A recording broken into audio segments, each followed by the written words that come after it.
얼굴이라고 하는 것은 그 사람을 비추는 거울이라고 하는 것입니다. 사람이 마음이나 그 사람의 됨됨이를 알려고 하면 그 얼굴을 보면 대략 구별이 된다라고 하는 것입니다. 그래서 미국의 16대 대통령 에이브라임 링컨은 그런 말을 했습니다. 사람이 40세가 넘으면 자기 얼굴에 책임을 져야 된다. 40세가 넘으면 자기 얼굴이 지금까지 살아왔던 그 모든 삶의 여정 속에서 만들어지는 얼굴이 그의 인격이고 그의 삶이었기 때문에 그 얼굴에 책임을 져야 된다고 하는 말입니다.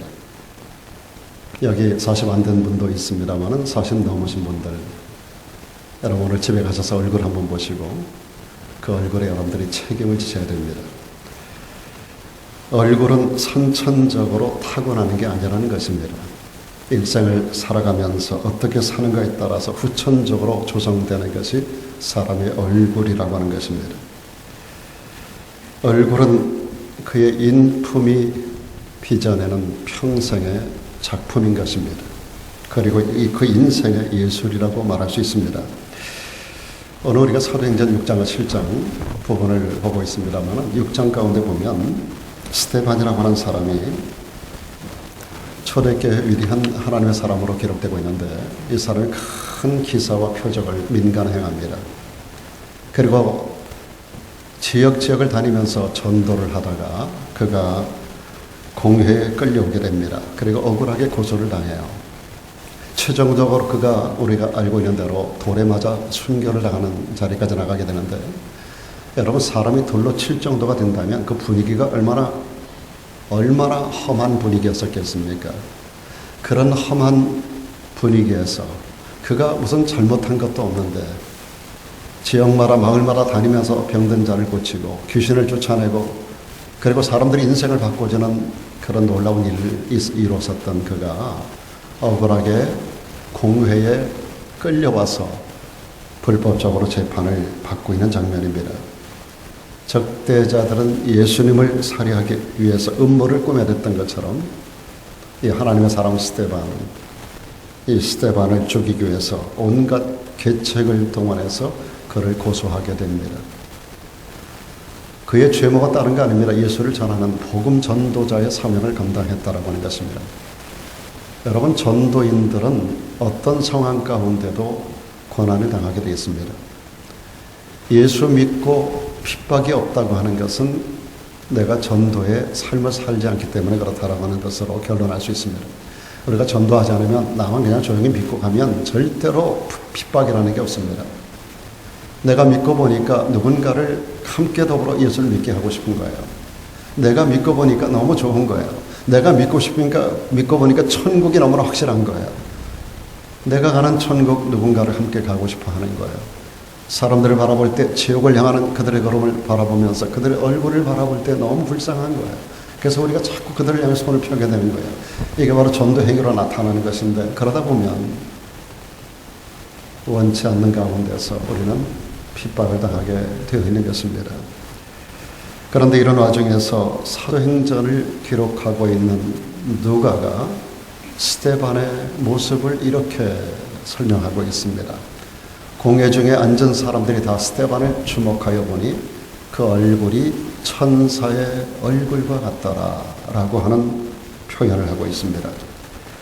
이 말은 그대로 이후에 스데반에 대한 닉네임이 됐습니다. 스데반에 대한 별명이 되었어요. 천사의 얼굴을 한 사람. 어느 자리에 앉아 계신 여러분들, 서서 말씀을 잘하는 저와 여러분 모두가 이런 별명을 받을 수만 있다면 이런 인생은 성공적인 인생입니다. 참된 그리스도인이라고 말할 수 있을 것입니다. 여러분 다니다가 처음 만난 어떤 사람이 혹시 목사님이세요? 혹시 집사님이세요? 혹시 교회 다니세요? 그런 말을 긍정적 차원에서 여러분 들어보신 적이 있으신가요?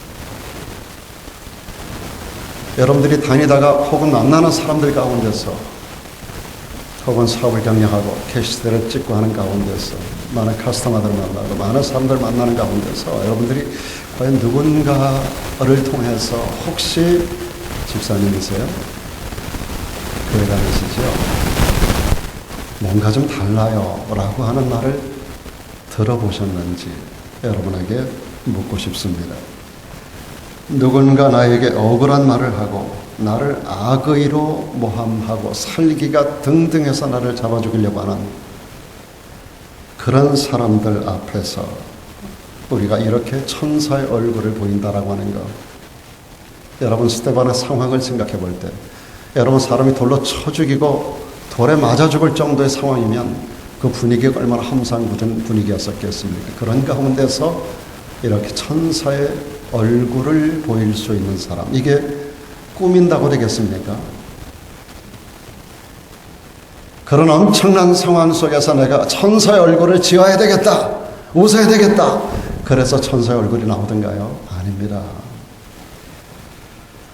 스데반이 그랬다면 분명히 스데반은 천사의 얼굴을 하게 된 어떤 동기가 있을 것이다. 스데반은 어떤 사람이었을까? 궁금증을 가지고 오늘 우리가 짧은 시간 동안에 천사의 얼굴이라고 하는 닉네임을 얻었던 스데반의 삶을 간단하지만 우리가 함께 나누어 볼 수 있기를 바랍니다. 무엇보다도 스데반이 이런 천사의 얼굴이라고 하는 별명을 듣고 이런 절망적 상황 속에서도 천사의 얼굴을 할 수 있었던 것은 다른 거 아닙니다. 그가 주님께로부터 받은 그 책임, 사명을 다한 사람이었기 때문에 그랬던 것입니다. 여러분, 사람이 살아가다가 가장 유쾌한 순간이 어느 때일까요? 사람이 유쾌하고 만족스러운 때는, 그래서 얼굴이 가장 평온할 때는 그날이, 그 주간이, 그 달에, 그 해에, 그 일생에 또는 어떤 일을 맡았을 때, 어떤 프로젝트를 감당했을 때, 책임을 다했을 때, 사명을 다 감당했을 때 사람은 평온하고 기쁜 얼굴, 천사의 얼굴을 할 수가 있다고 생각이 됩니다. 저 개인에게도 그렇습니다. 한 주간을 살면서 가장 평온한 시간, 평온한 얼굴을 할 수 있는 때가 언젠가 제가 생각을 해봤어요. 평생에 보다도 한 주간을 살면서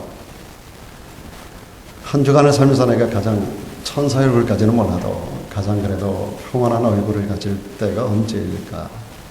아마도 주일 저녁일 거예요.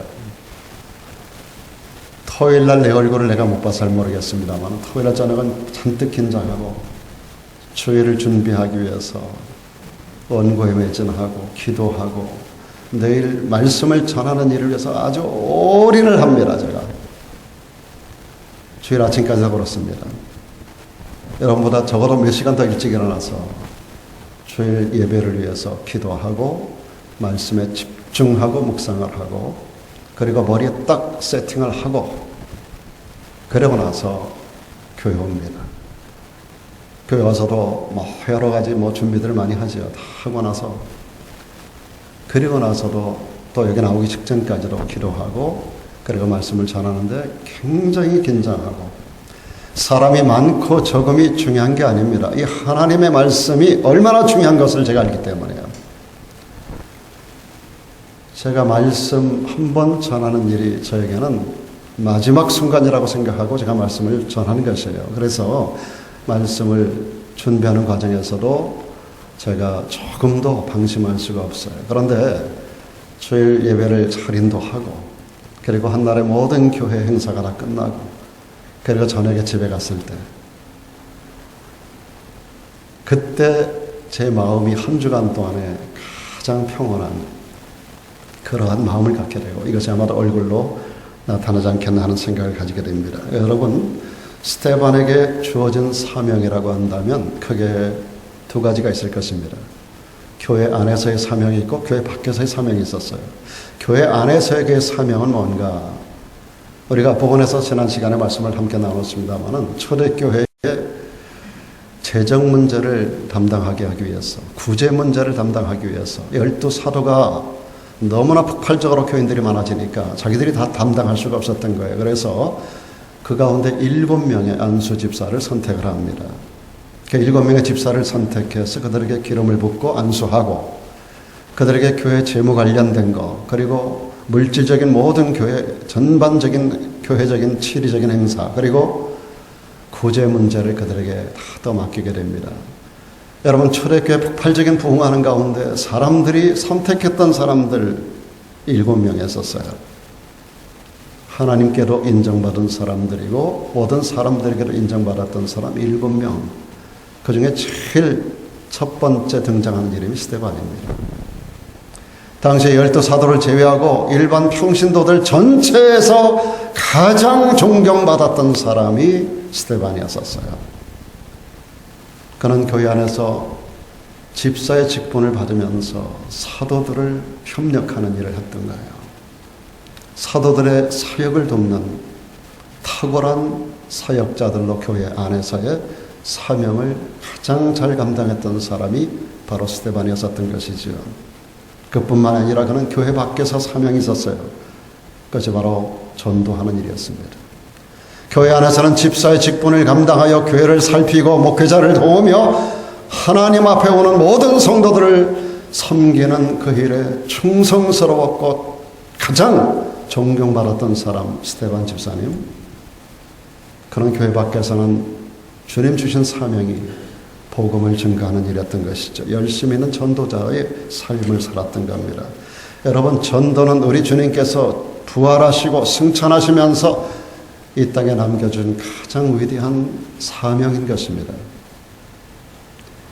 그야말로 The Greatest Mission, 가장 위대한 사명. 모든 성도 한 사람도 예외 없이 너희는 가서 모든 족속을 제자로 삼으라고 말씀하는 너희는 가서, 우리 모든 그리스도인들에게 주어지는 교회 밖에 너희는 가서 교회 안에서는 교회를 섬기고 주님을 섬기고 목회를 돕고 그리고 성도들을 상호간에 우리가 세워가면서 구제하고 교회 안에서 주님이 원하시는 일들을 감당해 나갈 뿐만 아니라 교회 밖에서는 교회를 떠나서는 목회자만이 아니라 어느 집사만이 아니라 어떤 성도만이 아니라 누구에게도 너희는 가라는 거예요. 삶의 현장으로 가라는 거예요. 우리가 필드 사역을 다른 나라로 어떤 미셔너리 그런 어떤 입장을 가지고 나가는 개념보다도 우리에게 주어진 삶의 자리가 선교의 자리고 주님 말씀하는 너희는 가라고 하는 주님이 명령하는 장소예요. 우리는 많은 카스터마들을 만납니다. 많은 친구들을 만납니다. 많은 이웃을 만납니다. 그 가운데 거의 대부분은 복음을 접하지 못하는 사람들입니다. 전하는 자가 없이 어떻게 듣겠는가? 듣지 못하는 자가 어떻게 믿겠는가? 믿지 못하는 자가 어떻게 천국을 갈 수 있습니까? 여러분, 전하는 자가 없으면 들을 수 없고 들을 수 없으면 믿을 수가 없는 거예요. 그래서 사랑하는 여러분, 지금 복음이 증거되기를 기다리는 수많은 사람들이 있어요. 그 가운데는 영생 얻기로 작정된 자들이 불특정하게 늘어져 있는 거예요. 우리가 이 땅이 코리안 커뮤니티가 형성이 되지 않고 한인이 많이 없지만 오늘도 우리가 물을 가지고 다운타운에 전도하러 나가게 될 터인데, 여러분, 우리는 불특정 다수를 향하여 언어가 다르고 민족이 다르고 종족이 다르지만 문화가 다르고 생각이 다르고 다 다른 삶을 살아가지만, 그러나 모든 나라, 모든 백성, 모든 세계, 모든 사람들에게 동일하게 적용되어야 할 하나님의 말씀, 모두가 구원을 받아야 될 사람들이에요. 그래서 오늘 여기 말씀해 보니까 너희는 가라고 하는 천벽에 섰던 사람이 스데반 집사였습니다. 여러분, 이 사명을 수행하는 과정은 결코 순전하지가 않습니다. 이렇게 이 사역이 결코 주의 복음을 전하는 일은 쉽지가 않은 거예요. 그래서 오늘 스데반도 고난을 당하는 현장을 보고 있는 것입니다. 그는 전도하다가 체포가 됩니다. 공회로 끌려갑니다. 이 공회가 어떤 데입니까? 예수를 불과 얼마 전에 잡아 죽인 현장이에요. 이 공회 의원들이, 이 사네드린이라는 이름을 가진 공회 의원들이 예수를 잡아 죽인 이 사람들이 지금 예수를 따르는 무리 가운데 사람들에게 가장 존경받고 숭상받는 이 사람 스데반을 잡아와서 그를 지금 죽이려고 온갖 계책을 꾸미고 있는 거예요. 그런데 이게 웬일입니까? 이때 재판을 받고 있는 이 스데반의 얼굴이 천사의 얼굴이 되었습니다. 레오나르도 다빈치, 그런 그림을 그리는 사람, 조각하는 사람 아닙니까? 사람의 얼굴 표정을 가장 잘 아는 사람이 레오나르도 다빈치예요. 조각하는데 그 표정 하나하나, 주름 하나하나, 눈동자, 그림을 그리는데 그 모든 것들이 굉장히 중요한 포인트예요. 그러니까 사람의 표정을 가장 잘 살피는 사람, 레오나르도 다빈치가 이런 말을 했습니다. 편안한 잠을 자는 사람은 하루를 잘 보낸 사람이라는 거예요. 편안한 죽음을 맞는 사람들은 일생을 잘 보낸 사람이라는 겁니다. 하루를 잘 보낸 사람이 편안한 잠을 가져다주고 일생을 잘 보낸 사람이 편안한 죽음을 맞게 된다는 거예요. 상당히 일리 있는 말이라고 생각합니다. 죽음의 현장에 보면 일생을 어떻게 살았는가가 나타나죠. 밤의 잠자리, 하루를 어떻게 지냈는가가 결정한다는 것이지요. 사람이 얼굴 표정을 너무나 잘 알고 있는 레오나르도 다빈치가 이런 말을 했어요. 여러분, 하루의 삶이 아름다울 때 편안한 잠이 이루어지고 일생의 삶이 아름다울 때 우리는 아름다운 죽음을 맞이할 수가 있다라고 하는 것입니다. 스테반이 그랬던 겁니다. 자기 일생을 하나님 앞에 성실하게 교회 안에서와 교회 밖에서의 주님 주신 미션을 잘 감당했던 사람, 이 사람이 바로 스테반이었었어요. 그래서 그는 죽음의 현장 가운데 일생을 잘 살았기 때문에, 아름답게 살았기 때문에 천사의 얼굴을 하고 세상을 따라갈 수가 있었던 것이죠. 사도 바울도 그랬습니다. 그는 이런 고백을 했어요. 내가 선한 싸움을 싸웠어. 나의 달려갈 길을 달려왔어. 그리고 일생 내가 믿음을 지켜왔어. 이제부로는 나를 위하여 하나님께서 의의 면류관을 준비하고 계셔. 이게 사도 바울의 죽음의 임박한 상황 속에서 그가 했던 신앙의 고백입니다. 내가 선한 싸움을 싸웠어. 나의 달려갈 길을 달려왔어. 그리고 끝까지 내가 믿음을 지켰어. 이제부로는 주님께서 나를 위하여 의의 면류관을 예비하고 있어. 그는 죽음을 기대하고 있습니다. 죽음을 아름다운 한순간으로 바라보고 있습니다. 그는 자기가 목이 잘려 죽어가는 절도대에 순교할 것을 알고 있는 사람이에요. 관제와 같이 내가 부음이 될 날이 다가왔다라고 말해요. 관제는 제사를 지내는 마지막 순간에 기름 붓는 의식이에요. 자기가 이제 일생을 살아오면서 마지막 순간에 다다랐다는 것을 알고 지금 자기의 죽음이 세상 사람들이 말하는 평온한 죽음이 아니라 복음 전도자들이 그때 당시에 특별히 모든 사도들이 그랬고 모든 탁월한 하나님의 백성들이 그리하였던 것처럼 그는 순교의 잔을 마시게 될 것을 너무나 잘 알고 있었던 사람이에요. 그런데 그는 죽음 앞에 섰을 때 내가 선한 싸움을 싸웠고 나의 달려갈 길을 달려왔고 내가 끝까지 믿음을 지켰어. 이제 나를 위하여 하나님께서 의의 면류관을 예비하고 계셔. 죽음을 진지하게 기쁨으로 그 순간을 기다리고 있는 바울의 위대한 고백입니다. 그는 우리들에게도 소망을 주고 있습니다. 주 곧 의로우신 재판장이 그날에 내게 그 상급 면류관을 줄 건데 나만이 아니야. 나같이 살면 돼. 내게만 아니라 주의 나타나심을 사모하는 모든 자에게 나같이만 살면 돼. 여러분, 선한 싸움을 싸우기를 축원합니다. 중간에 패배하지 마십시오. 여러분에게 맡겨진 달려갈 길을 잘 달려가세요. 끝까지 믿음을 지키세요. 바울이 말합니다. 나에게만 의의 면류관이 주어지는 게 아니야. 주의 나타나심을 사모하고 나와 같이 이렇게 살면 우리는 아름다운 죽음을 맞을 수 있어. 일생을 잘 사는 거야. 그렇게 말합니다. 오늘 여러분은 주님께로부터 교회와 가정과 직장에서 주님께서 여러분에게 주신 사명이 무엇이라고 생각합니까? 교회 안에서 여러분이 어떤 사명을 받으셨어요? 얼마나 충성하고 계세요?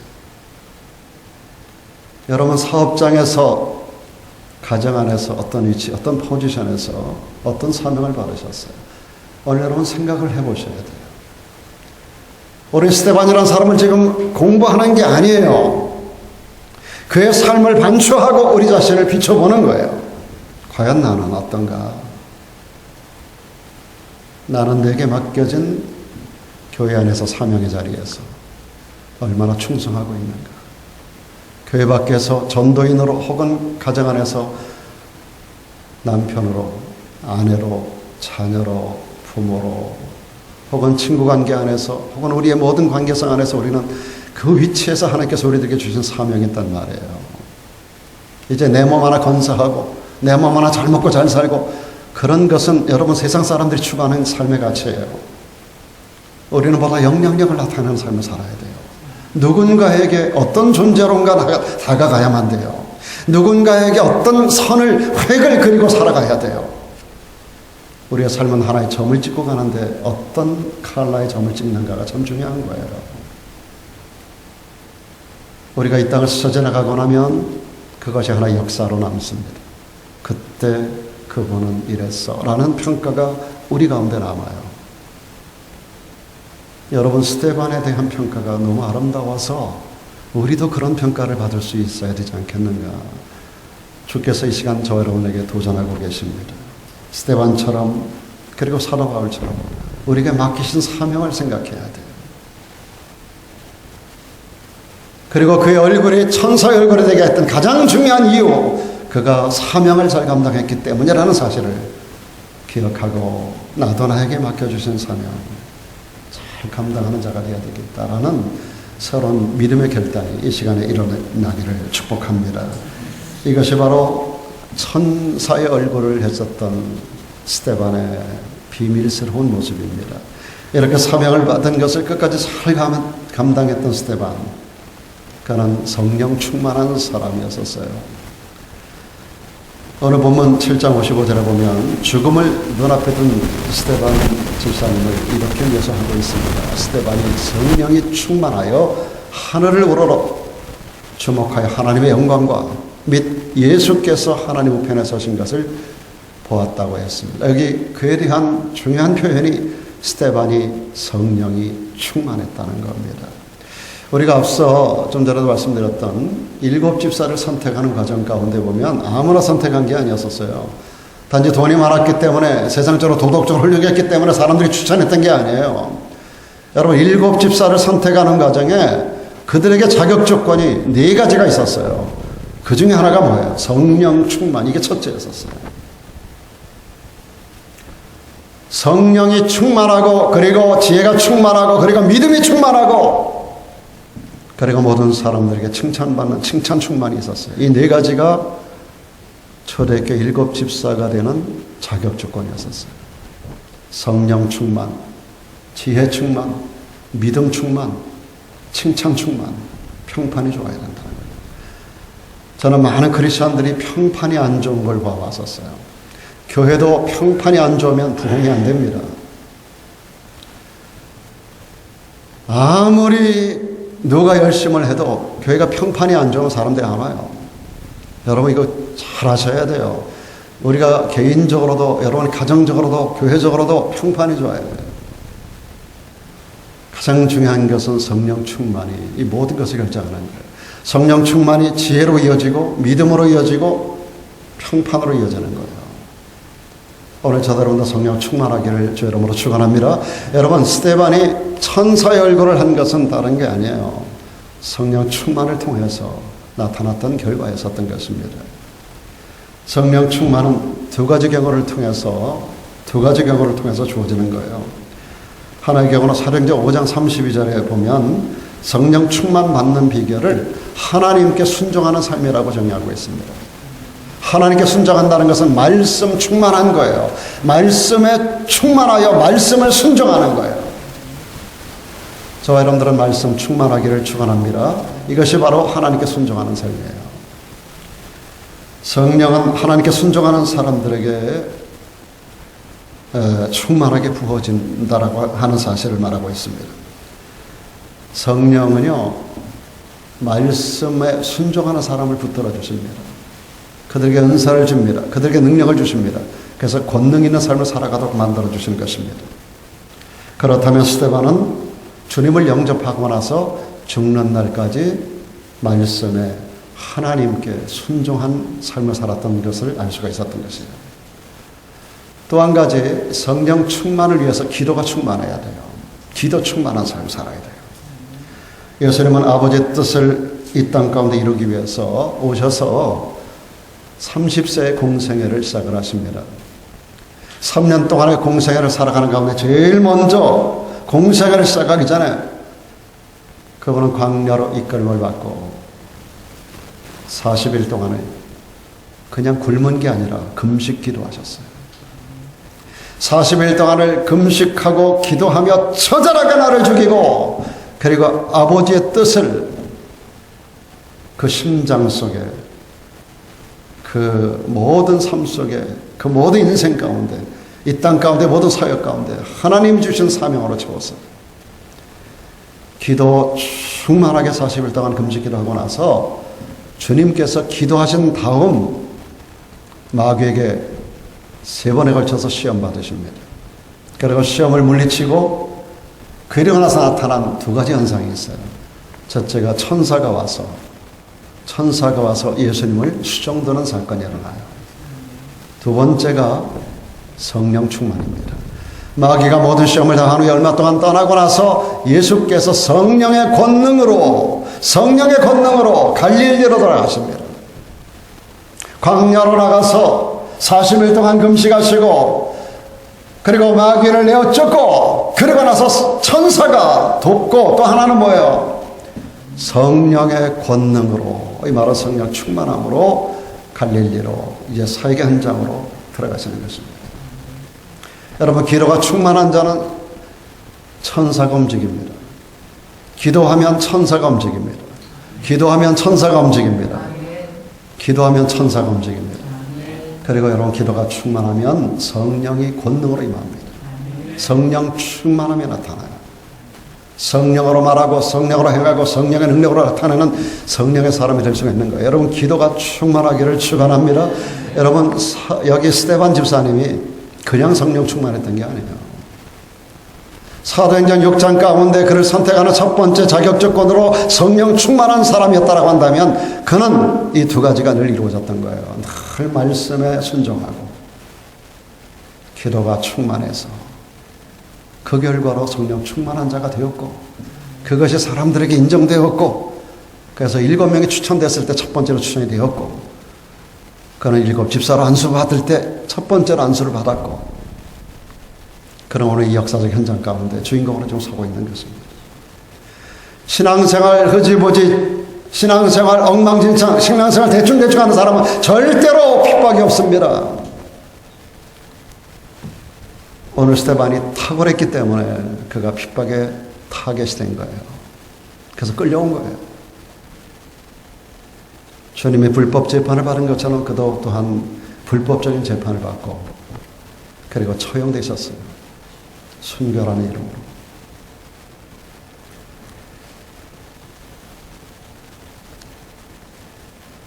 오늘 스데반의 성령 충만한 삶의 비결이 예수님의 경우와 똑같은 겁니다.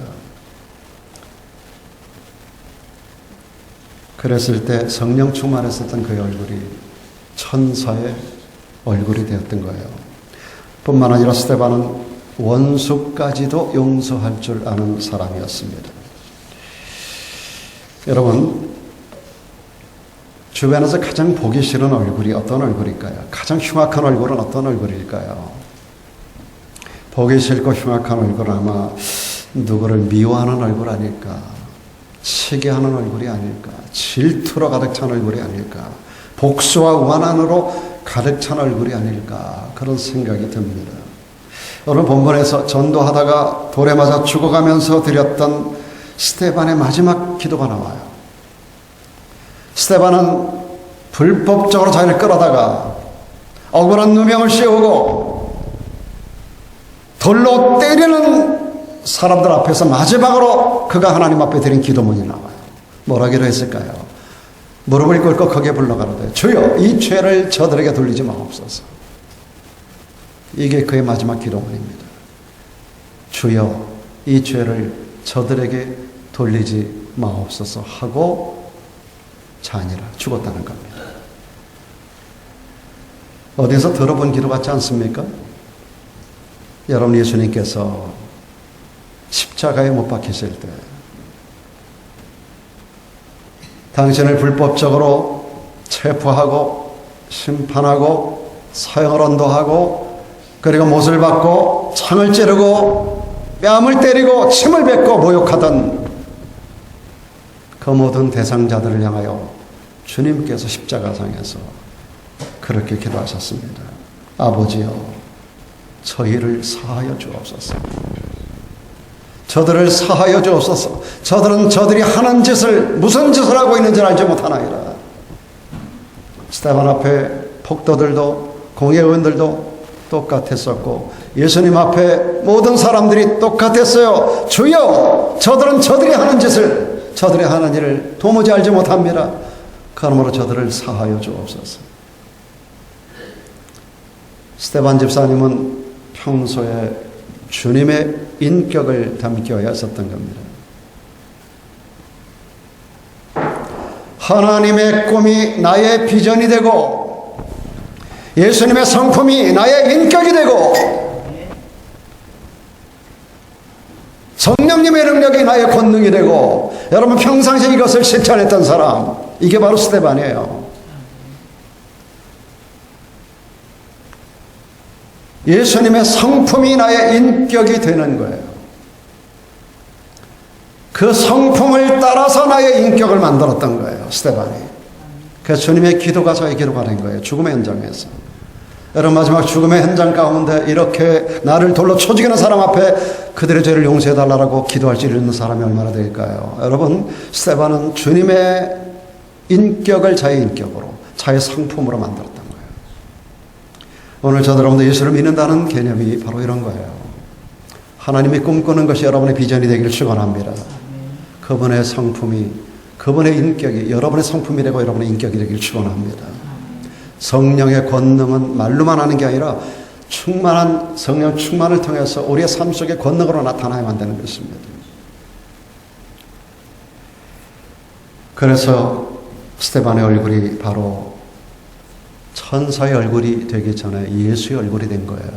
스데반의 얼굴은 예수님의 얼굴이 된 것입니다. 스데반은 지금 얼마나 원통한 상황이에요. 죄 없는 그를 끌어다가 많은 사람이 그를 돌로 칩니다. 오늘 본문 6장 12절 이하에서 이렇게 말씀하고 있어요. 백성과 장로와 서기관들을 충동시켜 와서 잡아가지고 공회에 이르러 거짓 증인들을 세웁니다. 무슨 죄를 졌나요? 전도하는 일밖에 없었어요. 근데 끌려왔어요. 거짓 증인들을 세워요. 예수님에게 했던 짓하고 똑같은 짓을 하고 있어요. 그리고 말합니다. 이 사람이 이 거룩한 것과 율법을 거스린다는 거예요. 말하기를 맞이 아니하는다. 이렇게 하는, 율법을 거스려 말하기를 맞이 않는다. 계속해서 율법을 거스린다는 거예요. 이 거룩한 것을 더럽힌다라고 말하고 있습니다. 스데반이 언제 그랬나요? 예수님은 언제 그러셨나요? 그의 말에 이 나사렛 예수가 이것을 헐고 또 모세가 우리에게 전하여 준 규례를 고치겠다 함을 우리가 들었노라 라고 말합니다. 한마디로 중상모략을 당한 거예요.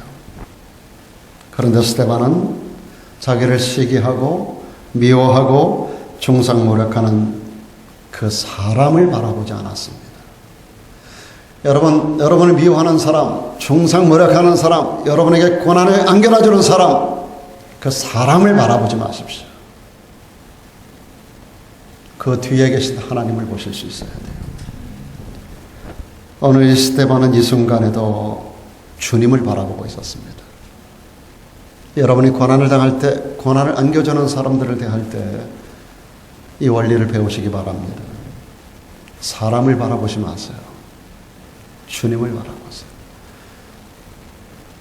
나에게 폭력을 가하는 그 험상궂은 얼굴의 사람을, 얼굴을 보지 말고 그 뒤에 인자한 얼굴로 나를 바라보시는 주님을 바라보라는 거예요. 신앙생활은 어떤 상황에서도 주님의 얼굴을 보는 겁니다.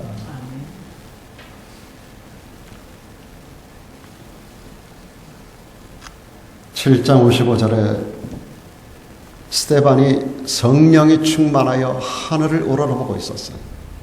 이 순간에도 그는 하늘을 우러러보면서 하나님의 영광과 및 예수께서 하나님 우편에 서신 것을 지금 보고 있었어요. 그는 지금 돌을 치는 폭도들을 보는 게 아니라 그 돌을 맞아 죽는 그 순교 현장 가운데서도 폭도들을 보는 게 아니라, 사람을 보는 게 아니라 하늘을 우러러 하나님의 영광과 그리고 그 보좌 우편에서 벌떡 일어서 계신 예수 그리스도의 얼굴을 보고 있는 거예요. 스데반이 하나님의 영광을 보고 예수께서 하나님 우편에 서신 놀라운 광경을 보았을 때 그가 주님을 닮는 것은 너무나 당연한 결과였었던 거예요. 여러분, 사람은 누구를 만나라고 내가 바라보는 대상을 닮게 되어 있습니다. 내가 바라보는 대상을 도둑을 날마다 나도 도둑놈이 돼요. 강도를 바라보고 나도 강도가 돼요. 길거리 양아치들하고 돌아다니면 나도 오늘 양아치가 돼요. 내가 누구를 바라보는가에 따라서 그 사람의 인격이 결정되는 거예요. 여러분, 미국의 큰 바위 얼굴에 대한 스토리도 잘 알지 않습니까? 어네스트라고 하는 이야기. 날마다 큰 바위 얼굴을 바라보면서 꿈꿨던 한 소년. 여러분, 우리가 누구를 바라보는가에 따라서는 인격이 달라지는 거예요. 여러분은 사람을 대하고 살아가지만 사람만을 바라보시면 안 돼요. 폭도들을 바라보았다면 스데반이 이런 성자가 될 수 없었을 거예요. 그는 이 상황에도 그들의 눈이 아니라 주님의 눈을 바라보고 있었어요. 여러분, 사람이나 환경을 바라보면 그들의 무능함을 배우고 연약함을 배우고 완악함을 배우게 됩니다. 주는 나의 피난처라는 책으로 유명한 한 여인이 있었어요. 코리텐 붐이라고 하는 여인입니다. 그분은 91년을 생애를 살아갔지만 그의 젊은 날 가운데 아주 고통스러운 날이 있었습니다. 그 간증 가운데 보면 그 가족 모두가 유대인들을 나치 히틀러 그 치하에 있었을 유대인들을 숨겨주었다가, 이번은 유대인이 아니에요. 숨겨주었다가 이 가족 전체가 함께 수용소로 끌려갑니다. 끌려가서 2차 세계대전이 끝나는 때까지 그 형무소에서 고통을 당하게 되는데, 그곳에서 너무 잔혹한 고문과 고통을 당하다가 가족들이 다 죽어요. 그 고문에 의해서 다 죽어요. 그리고 2차 세계대전이 끝나는 날까지 코리텐 붐은 살아있었어요. 그 가족은 고문과 박해 속에서 수용소에 다 죽고, 그리고 자기 혼자 살아서 해방이 됐는데 너무 고통스러운 거예요. 그가 라벤스부르크라고 하는 참혹한 수용소에서 말할 수 없는 학대와 그리고 고문을 당합니다. 그러니 그 가운데서 풀려나긴 했지만 독일 사람들이 얼마나 미혹했습니까? 그런데 감옥에서 나온 이 여인에게 하나님의 음성이 들려왔어요. 내가 너에게 새로운 사명을 준다. 네, 말씀하십시오. 감동이 오는데 코리텐 붐 여사에게 독일 사람들 밉지? 네, 밉습니다. 죽겠습니다. 내 가족을 참혹하게 죽음에 이르게 했던 독일 사람들, 나를 이렇게 절망적인 고통 가운데 던져놨던, 참혹한 고통을 주었던 그들이 미울 수밖에요. 하나님께서 그에게 사명을 줍니다. 그들에게 말씀을 전해라. 그들에게 용서의 복음을 전해라. 그들에게 사랑의 복음을 전해라. 싫습니다, 하나님. 죽어도 이 일은 안 됩니다.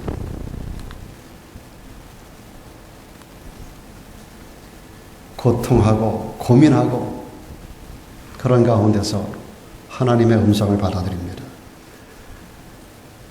하나님의 부르심에 순종해서 독일의 여러 마을들을 다니면서 그가 이제 주님의 사랑을 증거하기를 시작을 했어요.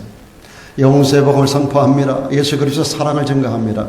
수많은 사람들이 자책감에서 회개하고 변화되는 역사들이 일어납니다. 그런데 어느 날 그가 시골의 한 작은 마을에 작은 교회에 가가지고 집회를 인도하는데, 집회가 끝나고 나서 사람들 한 사람 이제 만나야 되는데, 저 끝에 수용소에 있었던 한 사람의 얼굴이 보이는 거예요. 우리 한국말로 고문 기술자입니다. 자기가 있었던 수용소에 자기와 자기 가족을 잔인하게 짓밟았던 고문 기술자가 뒤에 앉아 있는 거예요. 그를 바라보면서 그는 몸이 얼어붙었어요. 그 손에 자기 가족들이 다 죽었거든요. 그 손에 자기가 수없이 많은 고문을 받았거든요. 여성으로서 참기 어려운 그러한 잔인한 고문들을 다 받았어요. 그를 바라보는 순간에 그 속에 지난날이 회상이 되면서 저놈 찢어 죽일놈. 근데 성령께서 그에게 감동을 주시는 거예요. 그를 가서 허그해줘라. 그를 사랑해라. 그를 용서해라. 하나님, 이것만은 안 됩니다. 저놈만은 안 됩니다. 제가 지옥에 가는 한이 있더라도 저놈만은 용서할 수 없습니다. 여러분 같으면 어떻게 하시겠어요? 이것 때문에 그 고통 속에 그 짧은 시간 동안에 하나님과 더불어서 신경을 하는 거예요. 자신과 싸우고 하나님 앞에 신경을 하고.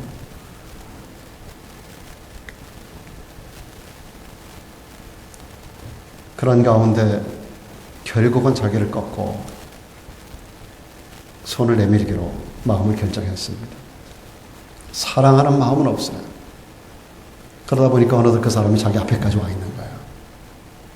손을 내밀고 악수를 합니다. 그걸 안았습니다. 사랑의 가슴을 가지고 한 게 아니에요. 형식적이었었어요. 근데 그를 끌어안는 순간에 하나님의 사랑이 그에게 부어졌다는 거예요. 그러면서 폭포수 같은 눈물을 흘리고 그를 끌어안고 내가 당신을 용서하겠노라.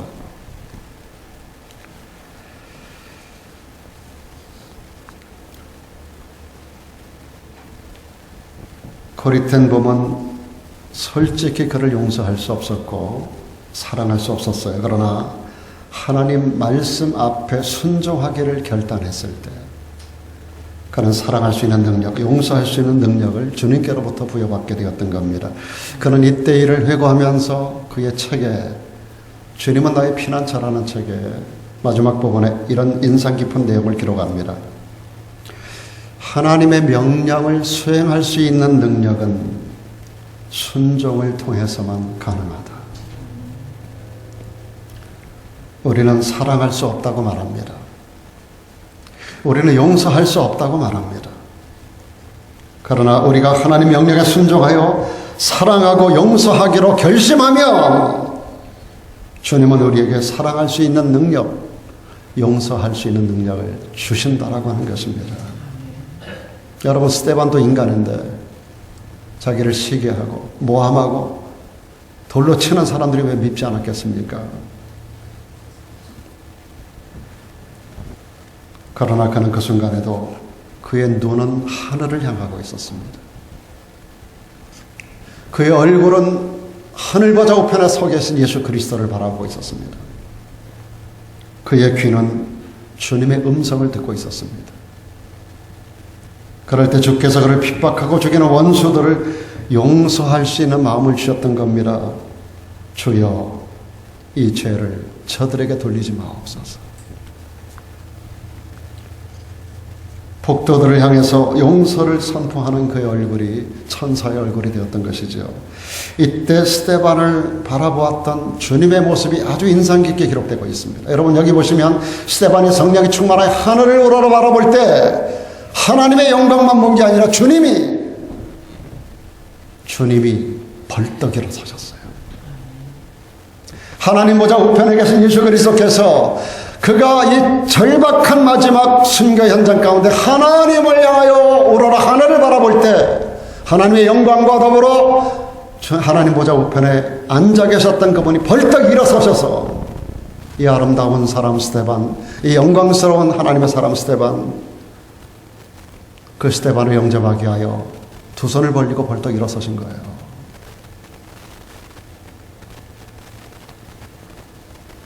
참 놀라운 장면입니다, 여러분. 환경을 초월해서 승리하는 인생을 살았던 스데반. 그래서 천사의 얼굴과 같은 아름다운 얼굴을 가졌던 스데반. 주님은 그를 지금 영접하기 직전 상황에 일어서셔서 이제 내 품으로 들어와. 이제 내가 너를 맞이해 준다. 그리고 지금 벌떡 일어서신 거예요.